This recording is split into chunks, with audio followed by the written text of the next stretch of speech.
sir. Hi classmate, I'm Mark Brian Unlaya from DCIT55C. Today I'm going to present my project about hospital management system. This is my ERD or entity relationship diagram. My ERD have three entities which are the admin, the doctor, and the patient. The admin have two attributes which are the username and password.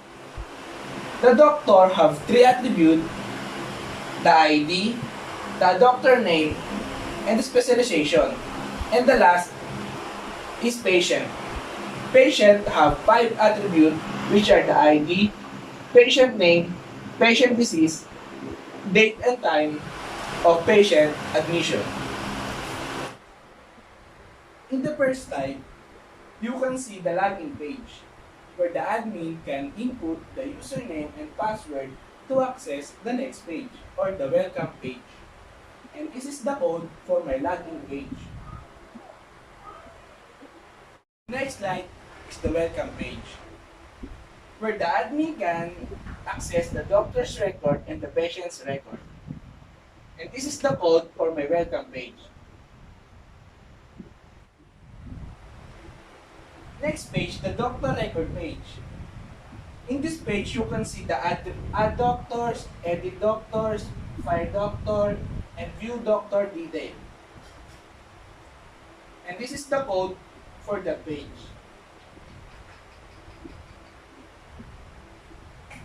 If you want to add doctor, you can click the add doctor. And the admin can input the doctor ID, doctor name, and the doctor's specialization. If the admin want to update the doctor's detail, the admin can click the edit doctor's detail button and to proceed to this page. In this page, the admin can edit the doctor's record by pressing or clicking the update button. And the next slide is the code for the page.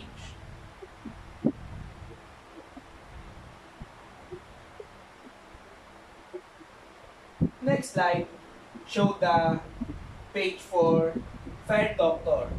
If the admin want to fire doctor, the admin can click the fire doctor button to proceed to this page. In this page, the admin type the ID of the doctor to fire or delete the record in the database. And now we can proceed to the next slide, which is the code of the fire doctor's button.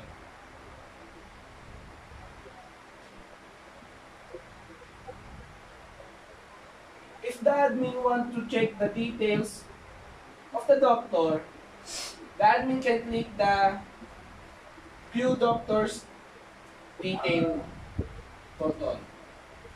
And to search the detail of the doctor, the admin put the ID of the doctor to the text field. And the doctor's details out in this table. Let's proceed to the next page, which is the code of the view details table page.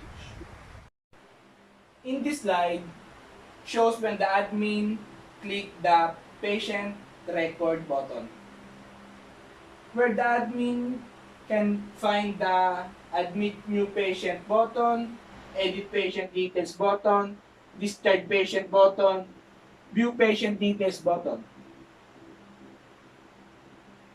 The next slide shows the code of the patient record. The next slide is the admit patient page, where the admin can enter patient ID, patient's name, and patient's disease. And after that, the admin can click the admit button to save the details of the patient. The next slide is the code for the admit patient page. The next slide is the edit patient page, where the admin can edit the record of the patient by clicking the update button. Next slide is the code for the edit page.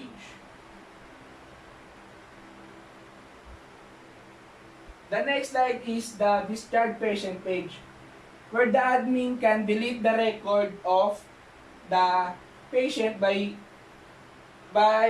searching or typing the ID of the patient and click the discharge button to delete the record. The next slide is the code for the discharge page.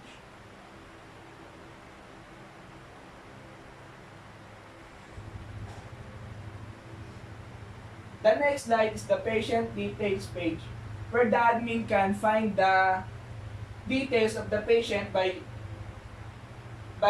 typing the ID to the search text field. And this is the code for that page. As you can see, that this is the database of my system.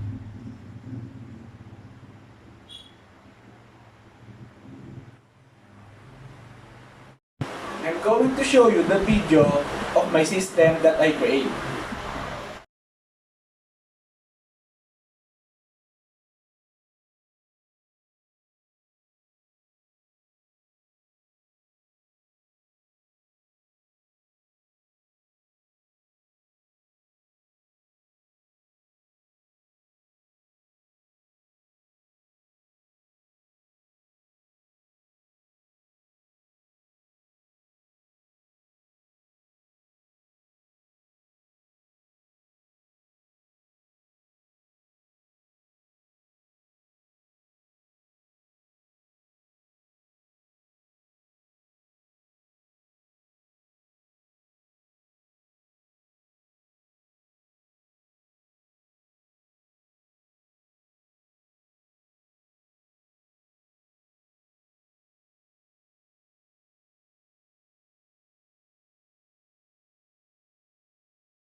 That ends my presentation.